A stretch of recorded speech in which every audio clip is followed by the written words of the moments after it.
In this video, I want to provide you for some definitions of types of time management techniques so that whenever these terms come up in this course or in your professional work, you're not confused and you know exactly what they mean. And more importantly, you know when to use different kinds of time management techniques for your unique needs.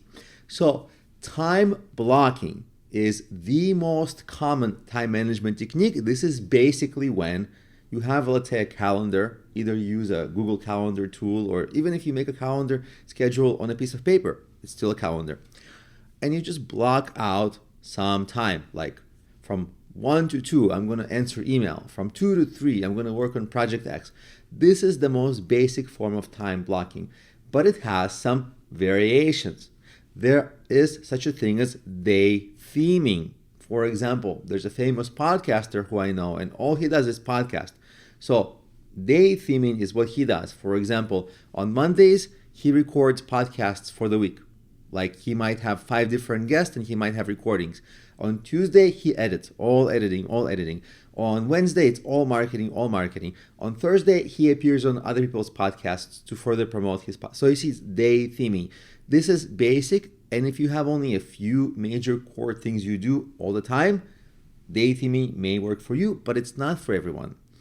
Most people have their day broken up.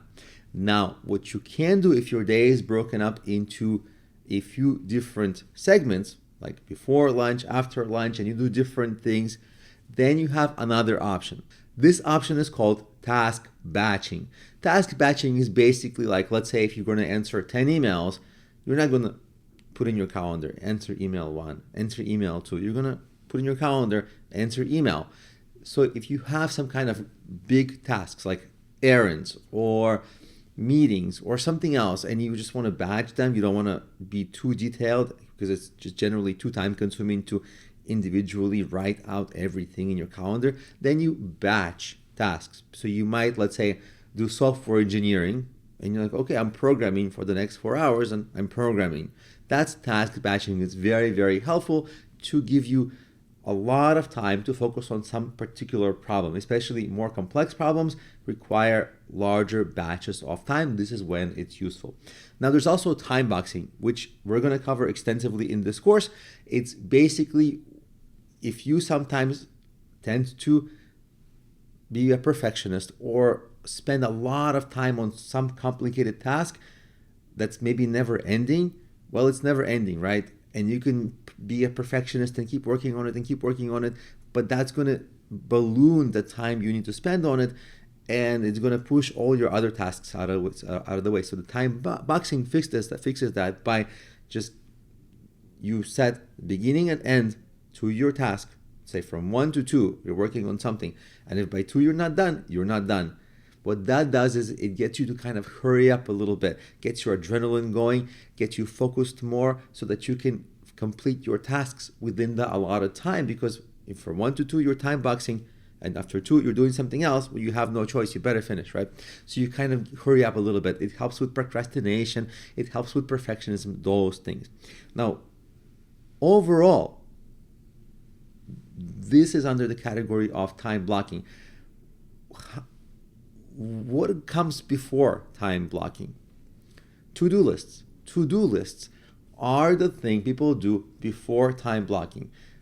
And even if you don't write out your to-do list, you have one in your head. And you see, when you have something in your head, half of it gets forgotten, half of it gets confused. Did I mean 3 p.m.? Did they say 4 p.m.? I didn't write it down. I don't have a record of it. It's super unorganized and it's unprofessional. So to-do lists, written out to-do lists, help you at least not forget things. And with to-do lists, it's generally really hard to get a sense of when you're going to fit those tasks within all the other things you have to do that day. Some things might push some things down the list, some things might take more or less priority, and so to-do lists tend to be a little bit unorganized. This is why time blocking is the next step in organization.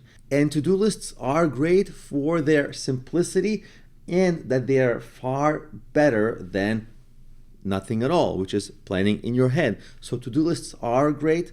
It's just that when your to-do lists get complex, you need to start using time blocking and a calendar, but the calendar maintenance requires its own time allocation, and not everybody wants to do that, and not everybody has time to do that, or it's not necessary all the time. If you don't have a lot of things to do, or your schedule isn't too intense, you can stick and succeed with to-do lists because of their simplicity to implement.